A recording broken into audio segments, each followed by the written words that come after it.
उसने एक नौकरानी का नाम लिया। उसका नाम मुझे याद नहीं रहा, आप उसे बमला समझ लें।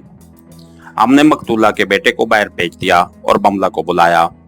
उसे मैंने सर से पांव तक देखा, चेहरा पढ़ने की कोशिश की। वो शक्ल सूरत और लिबास से नौकरानी नहीं लगती थी। उसका जिस्म भी अच्छा और चेहरा भी अच्छा था। उसकी आंखें बताती थीं कि गहरी औरत है। उसकी उम्र 35 साल से ज्यादा नहीं थी। तुम उससे पहले थानेदार को जो कुछ बता चुकी हो वो भूल जाओ, मैंने उसे अपने सामने बिठाकर कहा। ये भी याद रख लो कि इस जागीर की मालकन कत्ल हो गई है। अगर तुमने कोई बात छुपाने की कोशिश की या कोई बात गलत बताई तो तुम्हें हम गिरफ्तार कर लेंगे और सजाए कैद दिलाएंगे। दूसरों के गुनाहों पर पर्दा डालने की कोशिश में अपने आप को मुसीबत में न डाल लेना। मैं तुम्हें यह भी बता दूं कि हमें बहुत सी अंदरूनी बातों का इल्म है। तुम्हारी मालकन का बेटा अभी अभी हमें बहुत कुछ बता कर गया है। तुम जो कुछ जानती हो वो बता देना।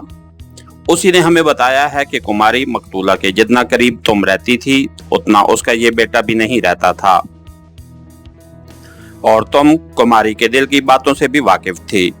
क्या ये सही है कि तुम पर मालकन बहुत मेहरबान थी? मेहरबान इसलिए थी कि मैं उसकी बहुत खिदमत करती थी, उसने जवाब दिया। तुम कब से इस घर में मुलाजिम हो?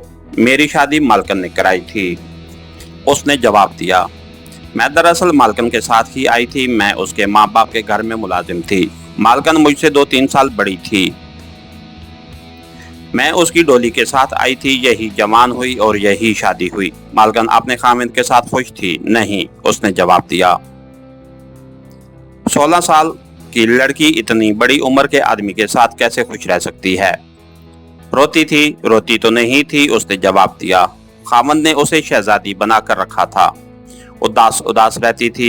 मर्दों के साथ उसकी जहरी या दरपर्दा दोस्ती थी। जहां तक मैं जानती हूँ नहीं थी, उसने जवाब दिया। खामद की जिंदगी में उसकी अपनी अलग थलग कोई दोस्ती नहीं थी। खामद के मरने के बाद मैंने किसी को आते जाते नहीं देखा, उसने जवाब दिया। वो बाहर भी नहीं जाती थी। वो अमूमन किस वक्त सोया करती थी? डोबगन ने पूछा। खाने के 2-2.5 घंटे बाद, उसने जवाब दिया। हमने हिसाब लगाया कि वो 10 बजे तक सो जाया करती थी। तुम रात के इस वक्त तक उसके साथ रहती थी? डोबगन ने पूछा। मैं उसके खामद की जिंदगी की बात नहीं कर रहा। खामद के मरने के बाद तुम कब तक उसके साथ रहती थी? मैं उसे सोने वाले कपड़े पहनाती थी तो वो मुझे चले जाने को कहती थी। कत्ल की रात तुमने उसे सोने वाले कपड़े पहनाए थे? नहीं, उसने जवाब दिया। कभी कोई मेहमान और मालकन को देर तक जागना हो तो मुझे जल्दी छुट्टी दे देती थी। जिस रात वो मरी है उस रात उसने मुझे जल्दी छुट्टी दे दी थी। उस रात कौन मेहमान था? मेहमान तो कोई नहीं था, उसने ऐसे लहजे में जवाब दिया जिसमें घबराहट सी थी।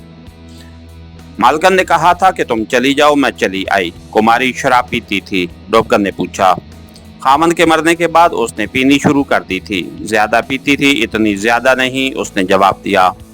जरा सरूर में आ जाती तो और नहीं पीती थी। कत्ल की रात भी उसने पी थी? मेरे सामने नहीं पी, उसने जवाब दिया। इसके साथ ही हमारी आज के एपिसोड का इख्तिताम हुआ। कहानीगर चैनल को लाइक कीजिए, सब्सक्राइब कीजिए और बेल आइकन को प्रेस कर दीजिए ताकि हर आने वाली नई वीडियो आप तक बर वक्त पहुंच सके। शुक्रिया।